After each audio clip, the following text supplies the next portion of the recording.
السلام علیکم پاکستانیوں، میں ہوں پروگرام ٹریل 5 کا میزبان فرخ نواز بھٹی، اور شہر اقتدار اسلام آباد کی فضا میں اس دفعہ پھر جو ہے وہ سیاسی سرگرمیاں تیز ہو گئی ہیں، اور اس دفعہ جو ہے وہ وفاقی حکومت کی کوشش ہے کہ عمران خان کی کال کے بعد جو ہے وہ کسی بھی طرح مظاہرین کو جو ہے وہ نہ پہنچنے دیا جائے اسلام آباد۔ دوسری جانب پی ٹی آئی نے اپنی حکمت عملی جو ہے وہ طے کر رکھی ہے، اور میرے پاس جو ذرائع ہیں ان کے حوالے سے یہ بات سامنے آئی ہے کہ ممکنہ طور پر پی ٹی آئی جو ہے وہ اسلام آباد کو چاروں اطراف سے جو ہے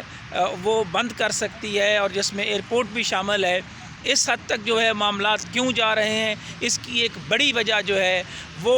انتخابات کے حوالے سے عمران خان کا وہ مطالبہ، اور اس کے بعد بدلتے ہوئے سیاسی منظرنامے کے حوالے سے جو ہے وہ اس وقت اگر ہم یہ کہیں کہ پاکستان کی سیاست میں تشدد کا عنصر جو ہے وہ سامنے آ رہا ہے، تو یہ بات بھی غلط نہیں ہوگی۔ جس طرح کے ایک دوسرے پر حملے کیے جا رہے ہیں، آڈیو اور ویڈیو لیکس کا معاملہ جو ہے وہ سامنے آیا ہے، اور ایک دوسرے پر الزامات کی بچھاڑ کی جا رہی ہے، تو اس سے ملک کا جو ہے وہ کسی بھی طرح بھلا نہیں ہو رہا۔ دوسری جانب جو ہے وہ دہشت گردی کی لہر ایک دفعہ پھر جو ہے وہ نہ صرف سر اٹھانے لگی ہے، بلکہ وین پر جو ہے وہ دہشت گردوں نے حملہ کیا ہے۔ معصوموں کو، بے گناہوں کو شہید کرنے کا جو سلسلہ شروع ہوا ہے، اس کو ہم سب کو مل کر روکنا ہوگا۔ دہشت گردی کے خلاف پوری قوم کو متحد ہونا ہوگا، تبھی بات بنے گی۔ اور میری اطلاعات کے مطابق جو ہے وہ اس وقت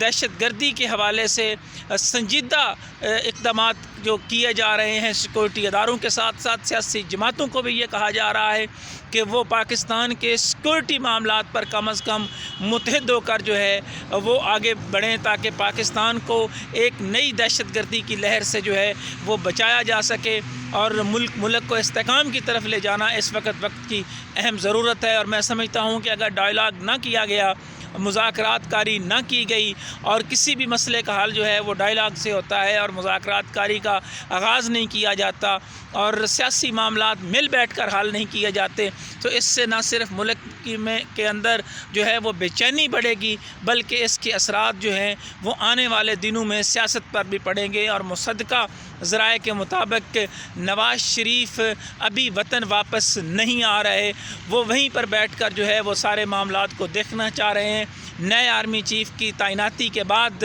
سابق وزیر اعظم نواز شریف فیصلہ کریں گے کہ وہ پاکستان آتے ہیں یا نہیں۔ جہاں ایک طرف دہشت گردی سر اٹھا رہی ہے، تو دوسری جانب گورنر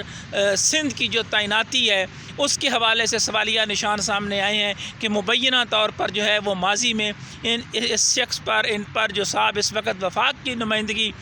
کر رہے ہیں، ان پر الزامات جو ہیں وہ لگائے گئے ہیں۔ ان الزامات میں کتنی صداقت ہے یہ تو آنے والا وقت بتائے گا۔ البتہ لندن میں بیٹھا جو ہے وہ ایک اور صاحب، جس کے بارے میں کہا گیا کہ اس پر میڈیا پہ بات نہیں ہو سکتی، اس حوالے سے بھی وہ متحرک ہو چکے ہیں کراچی میں، اور کراچی خدا نہ کرے کہ پھر جو ہے ایک اور بڑی